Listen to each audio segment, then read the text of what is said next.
देखिए बेटा, आज का हमारा जो टॉपिक है वो है पद्माकर। अध्याय है गंगा स्तुति। कवि हैं पद्माकर।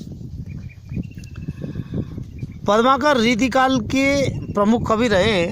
इनका जन्म सन 1753 में हुआ था, बांदा उत्तर प्रदेश। बांदा में तुलसीदास, बांदा डिस्ट्रिक्ट में ही तुलसीदास जी का जन्म हुआ था, राजापुर गांव में, और बांदा डिस्ट्रिक्ट में ही, बांदा में ही इनका जन्म हुआ था। इनका वास्तविक नाम प्यारेलाल था। इनके पिता का नाम मोहनलाल भट्ट था। ये बचपन से ही प्रखर बुद्धि वाले थे। 16 वर्ष की अल्पायु में ही ये सरस और भावपूर्ण छंदों की रचना करने लगे थे। इन्होंने सागर नरेश अप्पा साहब को एक छंद सुनाया था, जिस पर प्रसन्न होकर श्री रघुनाथ राव ने इन्हें 1 लाख मुद्रा पुरस्कार स्वरूप दी, स्वर्ण मुद्राएं। ये अर्जुन सिंह, हिम्मत बहादुर, जयपुर नरेश, महाराणा भीमसेन जो उदयपुर के थे, नरेश दौलत राव ये ग्वालियर के थे, आदि देश के कई राजाओं के आश्रित कवि रहे। इनकी जो मृत्यु है वो 1833 में कानपुर में हुई थी। प्रतिभावान होने के साथ साथ ये अत्यंत स्वच्छंद प्रकृति के थे। ये जयपुर में राजसी ठाटवाड़ से कई वर्षों तक रहे थे। वे यात्रा पर पूरे लाव लश्कर के साथ निकलते थे, ठाटवाड़ से निकलते थे यात्रा पर। एक बार एक नरेश को ऐसा, ये क्या कि एक बार यात्रा कर रहे थे। अब यात्रा कर रहे थे तो ये बड़े ठाटवाड़ से सेना के साथ यात्रा कर रहे थे। तो एक राजा को ऐसा भ्रम हो गया कि कहीं कोई दूसरा नरेश या राजा तो आक्रमण करने तो नहीं आ रहा है। पद्माकर द्वारा रचित जो ग्रंथ हैं उनमें है हिम्मत बहादुर बिरदावली, पद्माभरण, जगत विनोद, प्रबोध पच्चीसी, गंगा लहरी, राम रसायन, आलिजा प्रकाश आदि। पद्माकर की भाषा अत्यंत परिष्कृत है। परिष्कृत मतलब मजी हुई, शुद्ध। इसमें कहीं कहीं पर अवधी, ब्रज और बुंदेलखंडी का मिश्रण भी है। इनकी कविताओं में मधुरता है। इनकी रचनाएं हिंदी साहित्य की अमूल्य निधि हैं। अब देखिए आप पाठ परिचय। प्रस्तुत पाठ में गंगा की स्तुति प्रस्तुत की गई है। इन पदों में गंगा की निर्मलता और पतितों का उद्धार करने की क्षमता का वर्णन किया गया है। कवि ने कहा है कि भगवान महादेव की जटा से निकली गंगा ने लाखों लोगों का उद्धार किया है, और गंगा तो ऐसी है कि वह बिना मांगे ही सब कुछ दे देती है। वह कामधेनु है। उन्होंने कहा है कि गंगा धर्म का मूल है और उसके जल का पान करना चाहिए। अब पहला पद देखिए आप। विधि के कमंडल की सिद्धि है प्रसिद्ध यही, हरिपद पंकज प्रताप की लहर है। कहे पद माकर गिरी शीस मंडल के, मंडल की माल तत्काल अगहर है। भूपत भगीरथ के रथ की सुपुण्य पथ, जनु जप जोग फल फैल की पहर है। क्षेम की चहर गंगा रावरी लहर, कलिकाल को कहर जम जाल को जहर है। तो कवि पद्माकर कहते हैं, गंगा की स्तुति करते हुए, गंगा की स्तुति में कवि कहते हैं कि हे गंगा मैया, जो है विधि के कमंडल की सिद्धि है प्रसिद्धि यही, कि तुम विधि के मतलब ब्रह्मा जी के कमंडल की सिद्धि हो। कमंडल की सिद्धि हो, ब्रह्मा जी के कमंडल से निकली हुई सिद्धि हो, ऐसा माना जाता है कि गंगा जी ब्रह्मा जी के कमंडल से निकली है। तो विधि कहते हैं ब्रह्मा जी को। विधि के कमंडल की सिद्धि है प्रसिद्धि यही। हे गंगा, तुम जो है ब्रह्मा जी के कमंडल की सिद्धि हो, ये बात बड़ी प्रसिद्ध है। हरि पद पंकज प्रताप की लहर है। और तुम हरि विष्णु भगवान को कहते हैं, पद यानी चरण, पंकज यानी कमल, भगवान विष्णु के चरण कमलों के प्रताप की लहर हो, प्रताप की लहर हो। विष्णु भगवान के चरण कमलों का कितना प्रताप है सृष्टि में, उनके प्रताप की लहर के रूप में ही तुम बह रही हो। विष्णु भगवान के जो चरण कमल हैं उनका जो प्रताप है, उनके प्रताप की लहर के रूप में ही तुम बह रही हो। और कहे पद माकर गिरीश शीश मंडल के, मंडल की माल तत्काल अगारे। और पद्माकर कवि कहते हैं गिरीश, गिरीध यानी पहाड़, और ईश यानी स्वामी, गिरिधन ईश, तो पहाड़ का स्वामी अर्थात शिव जी। उनके सिर गिरीश शीश मंडल के, शिव जी के सिर मंडल की जो माला है, तुम किस शिव जी के सिर मंडल की माला हो, शिव जी के सिर की माला हो। ऐसा माना जाता है कि गंगा जी शिव जी के सिर की जटाओं से निकली है, तो तुम जो है शिव जी की जटाओं से, शिव जी के सिर की माला हो। भाई सिर से जो धार निकलेगी वो नीचे होकर के गले पर होकर के आएगी, तो वो माला भी तो इसी प्रकार से आती है। तो तुम जो है शिव जी के सिर की माला हो, सिर गिरीश शीश मंडल के, मंडल की माल तत्काल अगर है, और तुम जो है तत्काल पापों का नाश करने वाली हो। तत्काल मतलब तुरंत, अघ यानी पाप, हर यानी हरने वाली, पापों को हरने वाली, यानी तुरंत तुम पापों का विनाश करने वाली हो। तत्काल अगर है। भूपत भगीरथ के रथ की पुण्य पथ,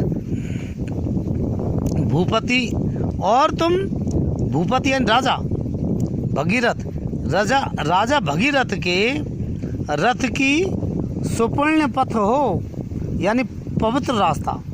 ऐसा कहते हैं कि गंगा जी को जो है राजा भागीरथ लाए थे, राजा भागीरथ जो है लाए थे, तो ऐसा माना जाता है, हे गंगा तुम जो है राजा भागीरथ के रथ का अनुगमन करने वाली हो, और उसके रथ को, उसके मार्ग को पवित्र करने वाली हो। तो भूपत भगीरथ के रथ की सुपुण्य पथ, जन्नु जप जोग फल फैल की फेर है। और ऐसा माना जाता है, और तुम जो है जन्नु ऋषि के कठिन जप और योग का सुफल तुम्हारे रूप में चारों ओर फैल रहा है। जो जन्नु ऋषि थे, उन जन्नु ऋषि के जप और योग का जो फल है वो तुम्हारे रूप में ही फैल रहा है। जन्नु जप जोग फल फैल की फहर है। छेम की चहर गंगा रावरी लहर, और तुम छेम की मतलब क्षमाशीलता की छटा हो। किसकी छटा? क्षमाशीलता की छटा हो। छेम की चहर गंगा रावरी लहर। हे गंगा माता, आपकी ये जो लहर है, रावरी मतलब आपकी ये जो लहर है, ये क्षमाशीलता की छटा है। किसकी छटा है? क्षमाशीलता की छटा है। छेम की चहर गंगा रावरी लहर, कलिकाल को कहर, और कलयुग का जो प्रभाव है, उसके लिए कठोर प्रहार करने वाली हो तुम। यानी तुम्हारा जो जलपान कर लेता है, तुम में जो स्नान कर लेता है, उसके ऊपर कलयुग का प्रभाव नहीं रहता, उसमें पवित्रता आ जाती है। कलयुग में तो छल कपट द्वेष बेईमानी ये सारे अवगुण हैं। तो जो आपके जल का पान कर लेता है, उसके ऊपर ऐसे कलयुग का प्रभाव नहीं रहता है। तो तुम कलयुग के जो पाप हैं उन पर कठोर प्रहार करने वाली हो। और जम जाल को जहर है, और तुम जो है तुम्हारा ये जो जल है, ये यमराज के लिए जहर है। यमराज के लिए जहर है, मतलब ये कि तुम्हारा जल मृत्यु से भी मुक्ति दे देता है, यमराज से भी मुक्ति दे देता है, यानी कि मृत्यु भी नहीं होती तुम्हारे जल से। अमर करने वाला है तुम्हारा जल। तो हे गंगा मैया, जो है तुम्हारा जल अत्यंत पवित्र है। इस प्रकार से कवि ने गंगा की उत्पत्ति के संबंध में पौराणिक मान्यताओं का वर्णन किया है और गंगा के प्रति भक्ति और आस्था का स्वर इसमें व्यक्त हुआ है। जब गंगा धरती पर उतरी तो जन्नू ऋषि ने उसे पुत्री रूप में अपनाया था। इस कारण गंगा को जन्नू कन्या या जानवी भी कहा जाता है। क्या कहा जाता है? जन्नू कन्या या जानवी, पर्यायवाची है गंगा का। यहाँ कवि ने जन्नू ऋषि का जो जप तप है उसका सुफल बताया है गंगा को। इसमें अनुप्रास, रूपक, उपमा, उत्प्रेक्षा और परिणाम अलंकारों का प्रयोग हुआ है। अनुप्रास, रूपक, उपमा, उत्प्रेक्षा और परिणाम। कवित्व छंद है और पद मैत्री है। ठीक है ना। तो इस प्रकार से ये पहला पद आपका हुआ। अब दूसरे पद की बात करते हैं। दूसरा पद है जमुपुर द्वारे लगे तिन में केवारे को है न रखवारे ऐसे बन के उजारे हैं। हे गंगा मैया, तुम्हारे प्रभाव से यमलोक के द्वार पर किवाड़ लग गए हैं, दरवाज़ा लग चुका है, क्योंकि यमलोक में कोई जाता नहीं, यमलोक में कोई जाता नहीं है। तुम्हारे प्रभाव से जो है यमलोक के द्वार पर मजबूत किवाड़ लग चुके हैं। को है न रखवारे ऐसे बन के उजारे हैं। और मतलब किवाड़ लग गए, कहने का मतलब गंगा के पुण्य प्रभाव से किसी को भी यमलोक में नहीं जाना पड़ता है। इस कारण को है न रखवारे ऐसे बन के उजारे हैं। अब यमराज के जो नगर द्वार है इस पर कोई पहरेदार या रक्षक भी नहीं है। वहाँ कोई पहरेदार या रक्षक भी नहीं है, ऐसे बन के उजारे हैं। और वहाँ तो ऐसा एकांत छाया हुआ, ऐसी वीरानी छाई हुई है जैसे कि कोई निर्जन वन उजड़ गया हो, जैसे कोई निर्जन वन उजाड़ दिया गया हो, मतलब वन उजड़ गया है, निर्जन एकांत हो। और कहे पद माकर तुम्हारे पुण्य धारते हो।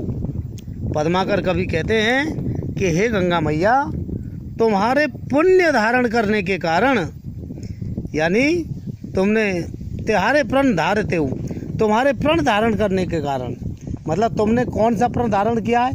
पापियों के पाप नाश करने का प्रण धारण किया है। तो तुम्हारे प्रण धारते हो करी अब भारे सुर लोक को सिधारे हैं। अब जो पापी लोग हैं, करी यानी पापी लोग, जो पापी लोग हैं वो बाहरे पापी लोग जो है देवलोक को, मतलब स्वर्ग को जा रहे हैं। किसको जा रहे हैं? स्वर्ग को जाते हैं, क्योंकि तुमने प्रण धारण कर लिया। किसका? पापियों के पाप के उद्धार करने का। इसलिए अब सारे के सारे ये जो है देवलोक को जा रहे हैं पापी। सुजन सुखारे करे पुण्यो जी आ जाते। जो अच्छे लोग हैं वो अच्छे लोग तो आराम से, आसानी से ही जो है स्वर्ग को प्राप्त कर लेते हैं। तो तुमने, और जो सज्जन हैं उन सज्जनों को तुमने सुख दिया है, सुखारे कर दिए, मतलब सुख प्रदान किया है। और सुजन सुखारे करे पुण्य जी आ जाती। उन्होंने जो सज्जन लोग हैं उनको तुमने पुण्य दिया है और सभी के पुण्य की वृद्धि की है। और पतित कतारे भव सिंधुते उतारे हैं। और हे गंगा मैया, तुमने ये जो पतित लोग हैं, ये जो पापी लोग हैं, इनकी पंक्तियों को, पापियों की पंक्तियों को, लाइन की लाइन को तुमने जो है भव सिंधु यानी भव सागर से, संसार सागर से पार किया है। उतारे हैं मतलब पार किया है। पापियों को भी तुमने संसार सागर से पार किया है, मतलब पापियों का भी तुमने उद्धार किया है। काहुने ने तारे तेने गंगा तुम तारे, और जेते तुम तारे तेते नभ मैंने तारे। हे गंगा मैया, जिनका कोई भी उद्धार नहीं करता है उनका उद्धार तुम करती हो। काहुने ने तारे, तेने गंगा तुम तारे। हे गंगा मैया, जिनका कोई भी उद्धार नहीं करता उनका उद्धार तुम करती हो। और जेते तुम तारे तेते नभ मैंने तारे हैं। तुमने इतने लोगों का, जेते तुम तारे मतलब तुमने जितने तुमने तारे हैं, तेते यानी उतने, नभ में यानी आकाश में, न तारे हैं मतलब तारे भी नहीं है। यानी तुमने जितने लोगों का उद्धार किया है उतने तो आकाश में तारे भी नहीं हैं, उतने तो आकाश में तारे भी नहीं हैं। इस प्रकार से कवि ने जो है बताया है, गंगा ने अपने प्रभाव से आकाश में जितने तारे हैं उससे भी अधिक लोगों का, असंख्य लोगों का उद्धार किया है। अब भी जिस पापी को कहीं से मुक्ति नहीं मिलती उसे गंगा मुक्ति देती है। गंगा स्नान कर लेता है तो पापों से मुक्ति हो जाती है, ऐसा माना जाता है। तो इसमें वही अनुप्रास, यमक, पुनरुक्ति प्रकाश और रूपकातिशोक्ति अलंकार का प्रयोग हुआ है। अनुप्रास, यमक, पुनरुक्ति प्रकाश और रूपकातिशोक्ति। ब्रजभाषा है ये, कवित्व छंद है ये, ठीक है। वही पदमैत्री और गेयता का भाव है इसमें। तो इस प्रकार से ये आपका ये 2 कवित्व हो गए। इसके बाद में कल पढ़ाएंगे।